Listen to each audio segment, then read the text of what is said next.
जय राम, जय श्री राम, जय हो भोले बाबा। मेरे प्यारे सभी भक्तों, आज इस वीडियो में हम बात करेंगे कि किन 7 स्त्रियों को सावन के सोमवार का व्रत भूल से भी नहीं करनी चाहिए, वरना भोगने पड़ते हैं इसके उल्टे परिणाम। उनका जीवन तबाह हो जाता है। बहुत ही अशुभ परिणाम, दुष्परिणाम उनके ऊपर पाप दोष, ग्रह दोष, परिवार में संकट, कलह, झगड़ा, वाद विवाद, अनेक प्रकार के उनके परिवार में तथा उनके ऊपर समस्याएं ही समस्याएं से घिर जाते हैं। इस वजह से इन 7 स्त्रियों को भूल से भी सावन के सोमवार का व्रत नहीं रखनी चाहिए। तो ये 7 स्त्रियां कौन है जिन्हें सावन के सोमवार का व्रत नहीं करना चाहिए? यदि आप भी जानना चाहते हैं तो प्लीज कमेंट बॉक्स में हर हर महादेव जरूर लिखिएगा। और अभी तक हमारे चैनल को सब्सक्राइब नहीं किया तो चैनल को सब्सक्राइब करके वीडियो को लाइक जरूर कर दीजिएगा। तो रह गई बात सावन की। वैसे सावन महीना इस बार 4 जुलाई से ही लग गया और सावन महीना बहुत ही पवित्र महीना होता है। भगवान शिव तथा माता पार्वती का बहुत ही प्रिय महीना होता है। ऐसा माना जाता है कि सावन के महीने में भगवान शिव अपने पत्नी माता पार्वती के साथ धरती लोक पर के आकर के विचरण करते हैं और जिनके घर में सच्ची श्रद्धा, सच्ची भक्ति देखते हैं, बस उनके ऊपर अपनी कृपा बरसा देते हैं। तो अगर आप भी पाना चाहते हैं भोले बाबा की कृपा, भोले बाबा का आशीर्वाद, तो बस इस वीडियो के अंत तक जरूर बने रहेगा। वैसे पुराणों में भी मिलता है कि सावन के सोमवार की महिमा बहुत ही है। इस वजह से सभी भक्तों को, सभी सुहागिन महिलाओं को, शादीशुदा लोगों को सावन के सोमवार का व्रत तो करना ही चाहिए। हमारे शिव पुराण में भी ये वर्णित है कि जो भी भक्त सच्चे दिल से भगवान शिव के लिंग के ऊपर बस कुछ और नहीं, एक लोटा जल सच्चे मन से, सच्चे भाव से यदि उनको अर्पित कर देता है तो बस भगवान शिव उनके ऊपर हो जाते हैं प्रसन्न। तो हमें करना क्या है? बस कुछ नहीं, सोना चांदी हीरे मोती पूरी पकवान ये सब तो भोले बाबा नहीं मांगते। भोले बाबा एक ऐसे देवता है जो सच्चे भक्ति के भूखे होते हैं। इस वजह से सभी भक्तों को कम से कम ना कुछ ज्यादा कर सकें तो सावन के सोमवार के दिन कम से कम शिव मंदिर में जाकर के शिवलिंग पर कम से कम पीतल या तांबे के लोटे में लेकर के 1 लोटा जल और उसमें 2 बूंद गंगा जल डाल करके अवश्य भोले बाबा को अर्पित करें। उनके साथ में यदि आप भांग और बेलपत्र तथा धतूरा का भी यदि वहां पर अर्पित करते हैं तो बस भोले बाबा तो अति प्रसन्न हो जाते हैं। उसके साथ साथ में यदि आप आटे की पंजीरी का भोग लगाते हैं तब तो और ही भोले बाबा प्रसन्न हो जाते हैं और अति शीघ्र उनका फलदायी परिणाम आपके जीवन पर देखने को मिलता है। वैसे सावन का महीना हरियाली का महीना होता है। इसे प्यार का भी महीना कहा जाता है क्योंकि इन दिनों में हल्की हल्की बारिश और बारिश का महीना भी होता रहता है। इस वजह से चारों तरफ हरियाली ही हरियाली रहती है। बहुत ही सुंदर, बहुत ही सुनहरा महीना होता है। जिधर देखो उधर हरा ही हरा होता है। इस वजह से सावन के महीने में जो प्रिय भक्त यदि हरा रंग का वस्त्र धारण करते हैं तब भोले बाबा की कृपा तथा माता पार्वती उन पर अति प्रसन्न होती हैं। वैसे कहा जाता है शिव का न तो आदि है न अंत है, लेकिन शिव जगत गुरु तथा जगत पिता कहे जाते हैं। सबसे पहले भगवान शिव ने उन 7 ऋषियों को शिक्षा प्रदान की थी। इस वजह से भगवान शिव को जगत गुरु कहा जाता है, लेकिन इन्हें जगत पिता भी कहा जाता है। जिनके माँ बाप नहीं होते हैं, जो अनाथ होते हैं, एक बार भगवान शिव तथा माता पार्वती को अपने पिता तथा माता के रूप में यदि सच्चे दिल से मांग लेता है, मान लेता है, तो बस भगवान शिव उसकी आराधना पर, उसके एक पुकार पर दौड़े दौड़े चले जाते हैं। लेकिन आज की इस वीडियो उन शादीशुदा स्त्रियों के लिए बहुत कुछ विशेष बातें हैं। उन शादीशुदा महिलाओं को, उन सुहागिन स्त्रियों को कुछ विशेष बातें, कुछ विशेष सावधानियां हैं जो सावन के सोमवार के व्रत से जुड़ी हुई। उस सभी बातों को, सभी सावधानियों को जानना अति महत्वपूर्ण है। पहला नंबर की बात है, यदि पति पत्नी एक साथ पूजा नहीं करते हैं तो उनके उल्टे परिणाम मिलते हैं। इस वजह से सभी सुहागिन स्त्रियों को अपने पति के साथ ही पूजा करें। एक साथ पूजा करते हैं, एक साथ जल चढ़ाते हैं, एक साथ अभिषेक करते हैं तो ऐसा करने से भगवान शिव तथा माता पार्वती को ये रिश्ता बहुत ही अनोखा लगता है और उनका प्रेम और ही मजबूत हो जाता है। उनके रिश्ते में कभी दरार नहीं आता है। पति पत्नी में ऐसा करने से प्रेम और बढ़ता जाता है और झगड़ा कभी नहीं होता है। यदि पति पत्नी दोनों लोग मिल करके एक साथ में पार्थिव शिवलिंग की निर्माण भी करते हैं तब तो भोले बाबा की अति महिमा उनके ऊपर होती है। दूसरा नंबर पर, इन दिनों में कभी भी भगवान शिव पर तुलसी के पत्ते न चढ़ाना चाहिए, क्योंकि भगवान शिव को तुलसी माता से बहुत ही क्रोध है। उनको इस वजह से उनके शिवलिंग पर तुलसी के पत्तों को कभी भी अर्पित नहीं करना चाहिए। तीसरा नंबर, यदि आपके घर में कोई पीपल का पेड़ हो, बरगद का पेड़ हो, मेहंदी का पौधा हो या कोई सुगंधित पौधा हो तो तुरंत ही सावन के महीने में या कभी भी एक घर के प्रांगण में नहीं रहना चाहिए। इन पौधों को घर से बाहर जरूर ही निकाल देना चाहिए, क्योंकि ऐसा यदि आप नहीं काम करते तो बस आपके घर का विनाश होना तय होता है। लेकिन जो सुहागिन महिलाएं होती हैं यदि मंदिर में जाती हैं तो सिंदूर लगा करके ही जाना चाहिए। इन दोनों में अब बाल धोना तो वैसे वर्जित होता है, लेकिन बाल नहीं धोती हैं जिसकी वजह से वो कोई दिक्कत नहीं है। लेकिन यदि सिंदूर लगा देती तो सिंदूर एक गंगा जल के समान पवित्र होता है।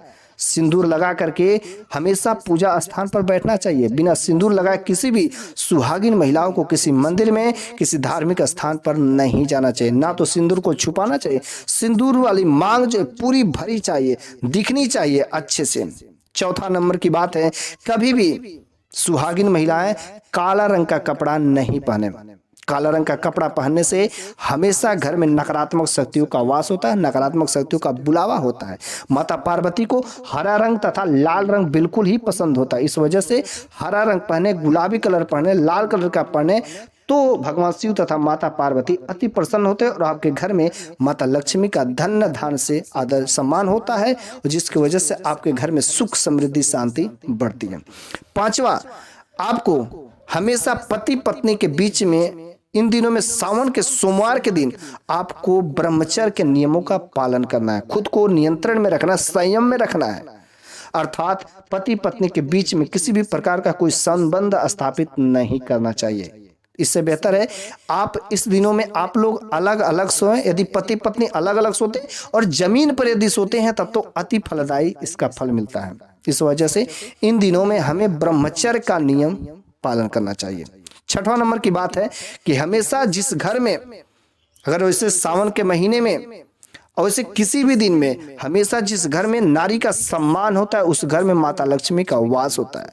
और जो पति, उसकी पत्नी अगर सावन के सोमवार का व्रत की है, अगर अपनी पत्नी को इज्जत नहीं देता है, सम्मान नहीं देता है, तो उस पति के ऊपर बहुत ही अकाल दोष पड़ते हैं, जिस वजह से उनका घर जो है टूट जाता है, उनके रिश्ते में दरार आ जाता है। वैसे हर पति को यदि उनकी पत्नी सावन के सोमवार का व्रत करती है तो उनके ऊपर पार्वती माता की महिमा लगी रहती है। इस वजह से हर पति को चाहिए कि अपने पत्नी का सम्मान करे, इज्जत करे। जिस घर में स्त्रियों का सम्मान होता है उस घर में माता पार्वती तथा माता लक्ष्मी भी वास करने से पीछे नहीं हटती। इस वजह से सभी को, सभी पुरुषों को, सभी मर्दों को चाहिए कि हमें हमारे घर की जो भी स्त्रियां होती हैं, जो भी महिलाएं होती, माता हो, बहन हो, बेटी हो, बहू हो, जो भी हो, सबका इज्जत सम्मान तथा आदर करना चाहिए। ना कि उनसे लड़ाई झगड़ा करना चाहिए, ना कि उन्हें कुछ गाली गलौज करना चाहिए।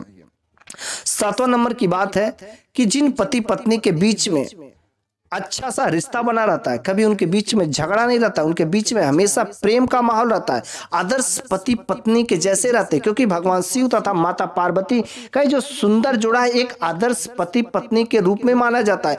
इस वजह से जिस भी घर में जिस भी सुहागिन महिलाएं अभी अपने पति के साथ में अच्छा संबंध रखती हैं, कभी झगड़ा नहीं होता है, कभी वाद विवाद नहीं होता है, उनके बीच में हमेशा प्रेम रहता है। शाम के समय में उन दोनों लोगों को हमेशा आपस में प्रेम करना चाहिए, प्रेम से बातें करना चाहिए। ऐसा माहौल जिस भी घर में रहता है, जिस भी पति पत्नी के बीच में रहता है, उस घर में माता लक्ष्मी तथा माता पार्वती का सर्वथा वास होता है और उसके घर में सुख समृद्धि होने से कोई नहीं रोक सकता है। आठवां नंबर की बात है कि जो सुहागिन महिलाएं होती, सुहागिन स्त्रियां होती, सावन के सोमवार का व्रत करती हैं, बड़ी अच्छी बात है। लेकिन वे लोग अपना श्रृंगार का सामान कभी किसी को नहीं देना चाहिए। श्रृंगार का सामान जो यूज करती हैं, टिकली हो गया, बिंदी हो गया, सिंदूर हो गया, कंघी हो गया, ऐना हो गया, ये सब चीजें कभी भी जो यूज करती, जो प्रयोग में करती हो, कभी भी दान में नहीं देना चाहिए। हाँ, यदि आपको श्रृंगार का सामान दान में देना है तो नया चीजें यदि इन सावन के दिनों में सुहागिन महिलाएं खरीद कर यदि किसी दूसरे को, पड़ोसी को, किसी अन्य रिश्तेदार को यदि दान कर देती हैं तो बस बहुत ही उनका फलदायी परिणाम मिलता है। उनके पति की आय बढ़ती, उनके पति की पदोन्नति होती, उनके मान सम्मान में वृद्धि होती। जितना ही ज्यादा जो है सामान दान करते हैं श्रृंगार वाली, उतना ही अच्छा परिणाम आपके पति के ऊपर दिखाई देने को मिलता है। बहुत ही अच्छा परिणाम है। लेकिन जो आप श्रृंगार वाले सामान यूज करती हैं, जो भी सुहागिन महिला, उन चीजों को भूल करके भी किसी दूसरे को देने की कोशिश मत करें। 9वां नंबर की बात है, सावन के महीने में यदि आप सोमवार का व्रत करती हैं तो इन दिनों में कभी किसी वृक्ष को, ना तो किसी जानवर को, वैसे खास तरीके से वृक्ष के पत्ते को नहीं तोड़ना चाहिए। लेकिन सावन के सोमवार के दिन ना तो किसी वृक्ष को तोड़ना है, ना काटना है, और तुलसी के पत्ते को भी नहीं इन दिनों में तोड़ना है, भूल करके भी नहीं तोड़े। बेलपत्र तोड़ सकते, लेकिन केवल बेल के पत्ते को तोड़ना है, ना कि उसके टहनी को तोड़ना है। हमेशा बेलपत्र तोड़ने में कोई नुकसान नहीं, लेकिन उसके टहनी को तोड़ना बिल्कुल ही नुकसान होता है। इस वजह से यदि आप इन दिन यदि बेलपत्र को भी एक दिन पहले से यदि तोड़ करके उसे सुरक्षित स्थान पर रख देते हैं, कटा पीटा नहीं होना चाहिए, तो कोई दोष नहीं है भगवान शिव को चढ़ाने पे, लेकिन कोशिश करें उस दिन नहीं तोड़े तो बड़ी अच्छी बात होती है। 10वां नंबर की बात है कि इस दिन सावन के सोमवार का दिन हमें घर में किसी प्रकार का कोई झाड़ू पोछा नहीं लगाना चाहिए, क्योंकि झाड़ू पोछा लगाएंगे तो हो सकता है आपके झाड़ू पोछा लगाने से किसी प्रकार के कीटों का, किसी प्रकार के कीड़ों मकोड़ा का जो है जान जा सकता है, आपके वजह से किसी का विनाश हो सकता है, तो आप पर दोष लगे। तो आपको झाड़ू पोछा, घर की साफ सफाई का काम जो एक दिन पहले यदि कर लेते हैं तो बस अगले दिन ज्यादा कुछ काम नहीं करना रहता। नहीं तो आप उस दिन काम मत करिए, किसी दूसरे से करवा दीजिए तो बेहतर रहेगा। लेकिन आप उस दिन यदि झाड़ू पोछा का खुद का काम करेंगे तो बस कुछ ना कुछ तो विनाश हो सकता है और आपका व्रत जो खंडित हो सकते हैं और आपको व्रत का पूरे के पूरे परिणाम नहीं मिलेंगे। अब रह गई बात, हम लोग जानते हैं कि आखिर सावन के सोमवार आखिर कौन सी वे 7 स्त्रियां होती हैं कि जिनको सावन के सोमवार का व्रत भूल से भी नहीं करना चाहिए।